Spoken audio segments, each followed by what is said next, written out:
London, in the autumn of 1966, was a city that believed it owned rock and roll. The clubs along Soho and the West End hummed every night with the sound of electric guitars, and the men who played them walked through those streets like royalty. There was an unspoken hierarchy among the guitarists, a pecking order built on session credits, live reputation, and the kind of quiet respect that only other musicians could grant. And near the very top of that hierarchy, perched with a confidence that bordered on something more dangerous, sat Jeff Beck. He was 22 years old. He had already replaced Eric Clapton in the Yardbirds, which in the London guitar world was roughly equivalent to being handed a crown. His technique was ferocious, inventive, unpredictable. He bent notes in ways that made other guitarists stop mid-conversation and listen. He used feedback not as an accident, but as a weapon, coaxing sounds from his instrument that felt like they came from some future decade that nobody else had visited yet. Critics compared him to the greats. Fellow musicians spoke his name with a mixture of admiration and unease. Jeff Beck did not just play the guitar. He attacked it, interrogated it, forced it to confess things it had never said before, and he knew exactly how good he was. That was the thing about Beck in those days. The talent was enormous, but so was the awareness of that talent. He carried himself with the swagger of a man who had measured himself against every guitarist in the city and found none of them quite reaching his level. Clapton was brilliant, yes, but predictable in his blues devotion. Townshend was powerful, but more about energy than nuance. Jimmy Page was a master in the studio, but Beck believed his own live playing operated on a plane that Page could admire but never inhabit. This was the landscape into which a rumor began to drift, sometime in the early autumn months. A rumor about an American. But this was not the first time London had heard such rumors, and the city had learned to be skeptical. The word came through the usual channels. Musicians talking to musicians in pubs after gigs, roadies swapping stories, managers whispering to each other over drinks. There was an American guitarist, they said, who had just arrived in the city, brought over by Chaz Chandler, the bass player from the Animals, who had apparently seen this man play in a small club in New York and decided on the spot to change his entire career from musician to manager just to work with him. The stories were colorful but vague. He plays the guitar upside down because he is left-handed, they said. He plays it behind his back with his teeth between his legs. He sets it on fire. Beck heard these descriptions and felt nothing but mild amusement. Gimmicks, he thought. Stage tricks designed to distract audiences from the absence of genuine musicianship. London was full of guitarists who could do tricks. What London lacked were guitarists who could actually play. Beck had seen it all before. American blues players who crossed the Atlantic thinking they could impress British musicians who had spent years studying the very records those Americans had grown up ignoring. Southern guitarists who played loud and fast but crumbled when asked to do anything requiring subtlety or harmonic sophistication. The circus act descriptions only confirmed what Beck suspected. This new arrival was a showman, not a musician, an entertainer, not an artist. He filed the information away and moved on with his life. But the rumors did not stop. They grew louder, more specific, and they started coming from people whose opinions Beck actually respected. A session guitarist Beck knew slightly told him about witnessing an impromptu performance at a club in Soho. The American had picked up someone else's guitar and played for maybe 5 minutes. The session player, a man who had backed hit records and played with orchestras, described the experience as physically disorienting. He said it was not just the technique, though the technique was staggering. It was something else, something in the quality of the sound itself, in the way the notes seemed to carry emotional weight that went beyond what the instrument should have been capable of producing. He said it made him feel like he had been playing a toy his entire career and was only now hearing what a real guitar sounded like. Beck listened to this account and felt the first small needle of something he did not immediately recognize. It was not quite anxiety. It was not quite curiosity. It was something in between, a subtle disturbance in the absolute confidence that had defined his relationship with his own instrument. He dismissed it quickly. Session players were easily impressed. They spent their days playing other people's music, following instructions, serving arrangements. They lost perspective on what genuine innovation sounded like because they were too busy being precise. Beck was not a session player. Beck was an artist, and artists did not get rattled by rumors about Americans who played guitar with their teeth. Then the invitation came, and Beck's comfortable certainty took its first real crack. Someone told him about a show at a small London club. The American would be performing with a hastily assembled band, just a few songs, more of a showcase than a proper concert. Several of London's top guitarists had been quietly invited. Beck was not the only one who had heard the rumors, and he was not the only one who was curious enough to show up despite publicly dismissing them. The club was not large. It held perhaps 150 people when packed to capacity, and on this particular evening it was well beyond that number. The air was thick with cigarette smoke and the particular electricity that fills a room when people suspect they are about to witness something significant.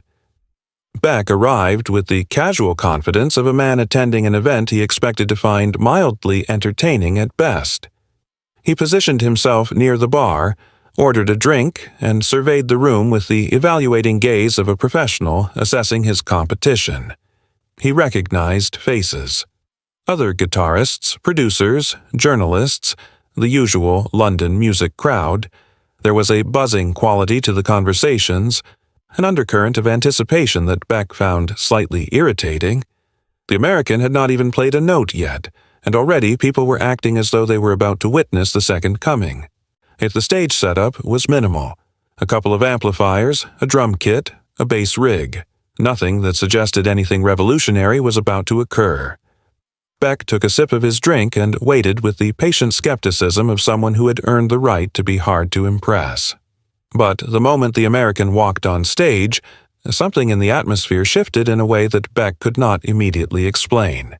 He was tall, slim, wearing clothes that looked like they had been assembled from several different decades and cultural traditions simultaneously. His hair was wild, untamed, a visual statement that matched the stories about his unconventional approach to everything. He moved with a strange combination of confidence and shyness, as though two different people were inhabiting the same body. One who belonged on stage, and one who would rather be anywhere else. He was carrying a white Fender Stratocaster, strung upside down for left-handed playing. The guitar looked worn, lived in, like an extension of his body rather than a separate object. He plugged in, adjusted something on his amplifier, and stood for a moment with his eyes closed. The room went quiet. Not the deliberate, respectful silence that greets established performers, but the instinctive hush that falls over a group of people when something in the air tells them to pay attention. Beck noticed this silence and felt that unnamed sensation again. Stronger now. The American opened his eyes, looked out at the crowd, and began to play. The first sound that came from the amplifier was not a chord. It was not a melody. It was something that existed in a space between music and pure sonic experience. A sustained note that seemed to contain overtones and harmonics that should not have been physically possible from a single guitar. The note hung in the air like a living thing, vibrating with an intensity that Beck could feel in his chest before his ears had fully processed what they were hearing. Then the rhythm section kicked in, and the American began to play in earnest, and Jeff Beck's world tilted on its axis. The technique was the first thing that registered. Beck's trained eye immediately began cataloging what the American's hands were doing, and within seconds he realized he was watching things he had never seen before. The left hand moved across the fretboard with a fluidity that seemed to defy the physical limitations of human fingers. And the right hand attacked the strings with a combination of picking, strumming, and muting techniques that created textures Beck had never imagined were possible on an electric guitar. But technique alone would not have shaken Jeff Beck. He had seen technically proficient guitarists before. He was one himself. What shook him was something deeper, something that technique alone could not explain. The American was not just playing notes. He was creating a sonic world, a complete environment of sound that enveloped the room and pulled everyone in it into a shared emotional experience. Each note carried weight, meaning, intention. The spaces between the notes were as deliberate and expressive as the notes themselves. Silence was not absence. It was another instrument in the arrangement, used with the same precision and purpose as the guitar itself. Beck set down his drink. He had not intended to set it down, but his hand seemed to act on its own, as though his body understood before his mind did that this moment required his complete attention. The casual posture he had maintained since arriving dissolved. He leaned forward slightly, and his eyes locked onto the American's hands with the focused intensity of someone watching a phenomenon they cannot fully comprehend but cannot look away from. The American played through several songs, but the boundaries between them blurred because the music felt like a single continuous statement rather than a sequence of separate compositions. He played blues, but it was not the blues that Beck knew. Yet it was blues that had been taken apart at the molecular level and reassembled with elements from places Beck could not identify. There were moments of tenderness so fragile that the room seemed to hold its collective breath, afraid that any noise might shatter whatever delicate thing was being created. There were eruptions of sound so powerful and controlled that they felt like weather events, storms that arrived with purpose and departed, leaving everything changed. He used feedback in ways that made Beck's own experiments with the technique feel like crude first attempts. Where Beck had learned to coax specific frequencies from amplifier distortion, the American seemed to have a complete dialogue with the electronic chaos, bending it, shaping it, making it sing and scream and whisper according to his will. The feedback was not an effect added to the music. It was part of the music, an integrated element of expression as natural as a vibrato or a bend. At one point, the American played a passage that combined rhythm and lead guitar simultaneously, his thumb handling a bass line on the lower strings while his fingers articulated a melody on the higher ones, all while maintaining a rhythmic pattern that was more complex than what most guitarists could manage using both hands for a single purpose. Beck watched this with a sensation he would later struggle to describe. It was not jealousy, though there may have been an element of that. It was not admiration, though admiration was certainly present. It was closer to the feeling of discovering that the world is much larger than you believed it to be.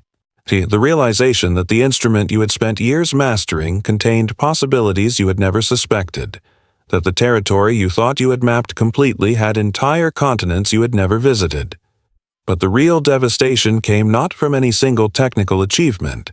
It came from something less tangible and far more threatening to Beck's understanding of himself as a guitarist. The American played with complete emotional transparency. There was no barrier between what he felt and what came out of the amplifier. No filter, no calculation, no performance in the theatrical sense. When he bent a note, you could hear years of experience and pain and beauty compressed into a single quarter-tone movement of a fingertip against steel. When he let a chord ring out and decay naturally, and the silence that followed contained as much information as the sound that preceded it. He was not playing for the audience, Beck realized. He was not trying to impress anyone. He was not competing with the other guitarists in the room or attempting to establish his place in any hierarchy.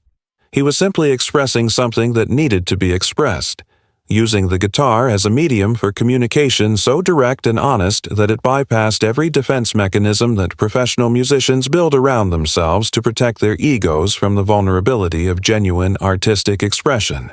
And that was what undid Jeff Beck. Not the speed, not the technique, not the innovative use of effects and feedback, not the simultaneous rhythm and lid playing. What undid him was the naked honesty of the music and the realization that his own playing, for all its brilliance and innovation, had always maintained a certain distance from that kind of vulnerability. Beck played with intelligence, with creativity, with ferocious technical skill. But watching the American, he understood for the first time that there was a level of musical communication he had never accessed, perhaps had never even known existed. The set lasted perhaps 45 minutes, but Beck would later say it felt like it existed outside of normal time. When the American finished playing, the applause was immediate and thunderous, but there was a quality to it that distinguished it from ordinary concert applause. It carried a weight of recognition, as though the audience understood collectively that they had just witnessed something that would matter historically, and something they would tell people about for the rest of their lives. Beck did not applaud immediately. He stood at the bar in a state that he would describe years later with characteristic bluntness. He felt physically ill, not from the music itself, which had been overwhelmingly beautiful, but from the sudden, violent rearrangement of his understanding of his own abilities and his place in the musical landscape. For years, he had operated from a position of supreme confidence, knowing that his skills placed him at or near the summit of his craft. In 45 minutes, that summit had been revealed as a foothill, and the actual mountain was so tall that its peak disappeared into clouds he could not see through. Around him, the club erupted into animated conversation. Everyone was talking at once, trying to process what they had just experienced. Beck caught fragments of conversations, other musicians expressing variations of his own shock and wonder, but he did not engage with any of them. He finished his drink, set the glass down carefully on the bar, and walked out of the club into the cool London night without speaking to anyone. The walk home was one of the longest of his life, not because of the physical distance, but because of the mental distance he traveled during it. Every step carried him further from the certainty that had defined his musical identity and deeper into a territory of doubt and reassessment that he had never expected to visit. He replayed moments from the performance in his mind, trying to analyze them, trying to break them down into components he could understand and perhaps replicate. But the analysis kept failing because the essential quality of what he had witnessed resisted intellectual dissection. It was not a collection of techniques that could be learned individually and assembled into a whole. It was an integrated expression of something that seemed to come from a place deeper than conscious skill, deeper than practiced ability, deeper than anything that could be taught or studied or mastered through dedication alone. When Beck arrived at his flat, he did something that would have been unthinkable to him 12 hours earlier. He looked at his guitars, the instruments that had been the center of his life and identity for years, the tools with which he had built a reputation that most guitarists would envy for a lifetime, and he felt nothing, no desire to pick them up, no urge to play, and no creative impulse of any kind. The silence of his apartment felt like an accusation. For the next several days, according to accounts from people who knew him during that period, Jeff Beck did not play the guitar. This was extraordinary for a man who normally played for hours every day, who treated the instrument as both his livelihood and his primary means of processing the world. The guitars sat in their stands and cases, untouched, while Beck grappled with the implications of what he had witnessed. It was not depression exactly, though it shared some characteristics with that condition.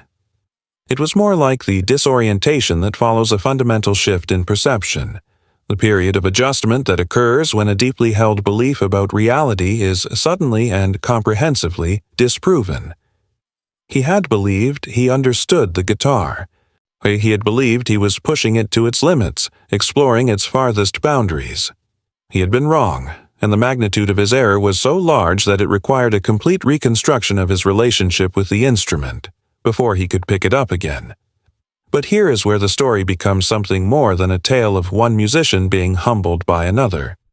Here is where it becomes a story about the nature of artistic growth itself.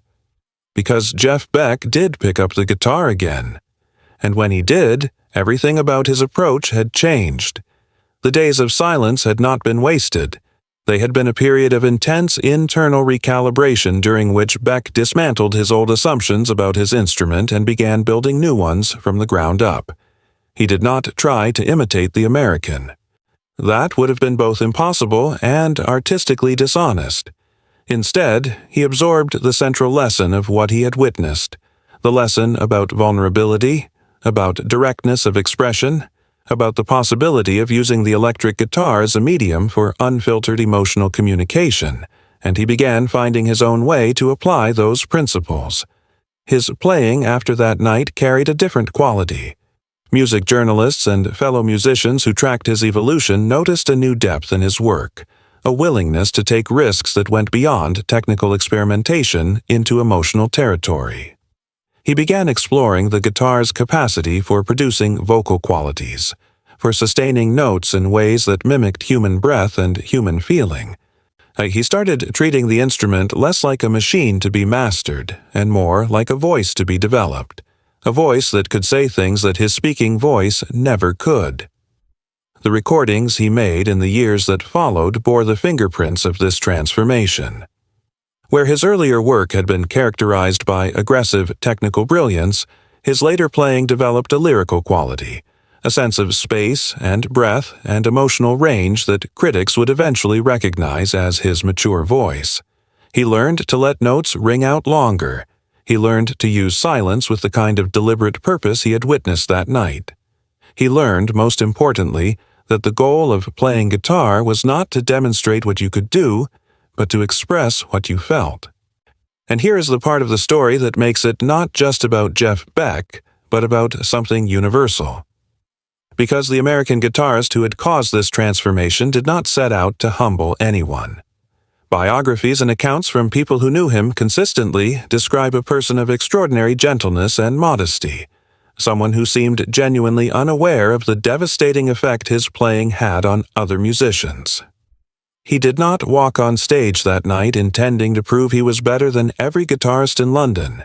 He walked on stage intending to play music, because playing music was what he did, because the guitar was how he communicated with the world, because the sounds in his head needed to come out through his fingers or they would consume him from the inside. The humility was not an act. It was a fundamental aspect of his character that made the virtuosity all the more powerful by contrast. He could make a guitar speak in languages nobody had heard before, and yet off stage he was quiet, often shy, seemingly more comfortable listening to others than talking about himself.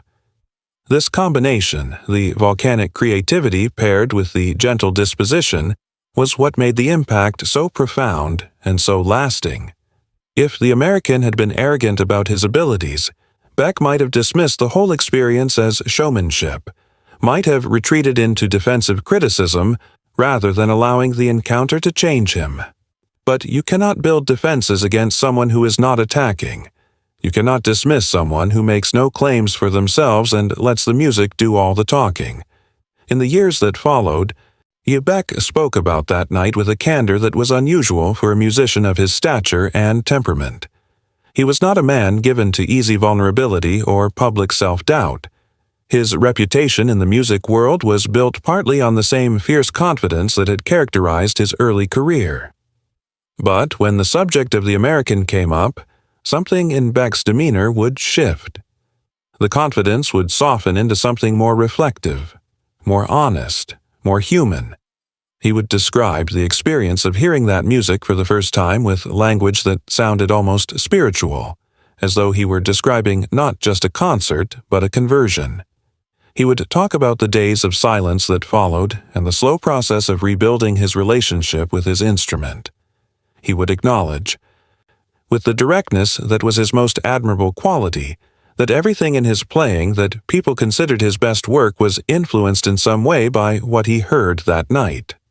Not influenced in the sense of imitation, but influenced in the deeper sense of having been shown new possibilities, new territories, new reasons to keep exploring an instrument he had thought he already understood completely. But Beck was not the only one who carried that night forward. The story rippled outward through the London music scene and beyond, touching every guitarist who heard the accounts.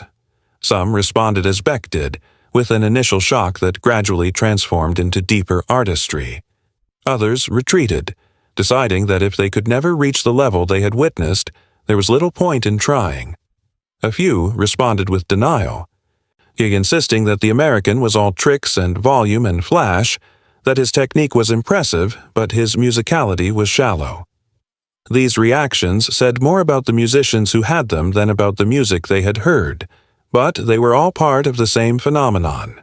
A single performance in a small London club, witnessed by perhaps 150 people, had sent shockwaves through an entire musical community and forced every guitarist who heard about it to reconsider their relationship with their instrument. The American continued to perform and record for a few more years, producing music that would go on to influence virtually every form of popular music that followed. His studio work pushed the boundaries of what recording technology could accomplish. His live performances became legendary events that audiences described in language usually reserved for religious experiences or natural disasters. He played with an intensity that suggested he understood, perhaps unconsciously, that his time was limited, that the sounds in his head needed to come out quickly because the window for expression would not stay open forever. And through it all, by every reliable account, he remained the same quiet, gentle person who had walked into that London club and shattered 100 certainties without raising his voice or claiming any special status for himself. He was Jimi Hendrix. And on that night in a packed London club, he did not try to prove that Jeff Beck was wrong about anything. He simply played the truth. And the truth was so overwhelming that it rebuilt everyone who heard it from the inside out. Beck himself perhaps said it best years later when asked about the guitarists who had influenced his evolution as a musician. He paused for a long moment before answering, and when he spoke, his voice carried a quality that interviews rarely captured. A rawness, a willingness to be honest about the limits of his own brilliance in the face of something larger. He said that before that night he had been painting in what he thought were all the colors available to a guitarist, and that Jimi had shown him colors that did not have names, colors that existed in a spectrum his eyes had never been trained to see. He said it was the most important musical experience of his life and also the most painful, because it revealed simultaneously how much more was possible and how much he had been missing. He said he spent the rest of his career chasing those unnamed colors, and that while he never fully caught them, the chase itself made him a better musician than he ever would have been without it. And maybe that is the real lesson of this story. Not that one guitarist was greater than another, though the evidence for that conclusion is overwhelming. But that genuine greatness, the kind that comes from an honest place, does not diminish the people it touches. It expands them. It shows them rooms in their own houses they did not know existed, and gives them keys they did not know they needed. Jeff Beck walked into that club as one of the best guitarists in the world. He walked out as something more valuable than that. He walked out as a guitarist who finally understood how much he still had to learn. And that understanding, painful as it was, became the foundation for everything he created afterward. Sometimes the most important moment in an artist's life is not the moment they master their craft.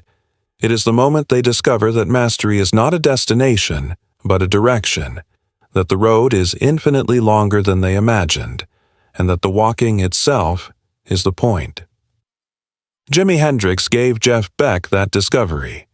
Not with words, not with argument, not with competition, just with music so honest that it left no room for comfortable illusions and no choice but to grow.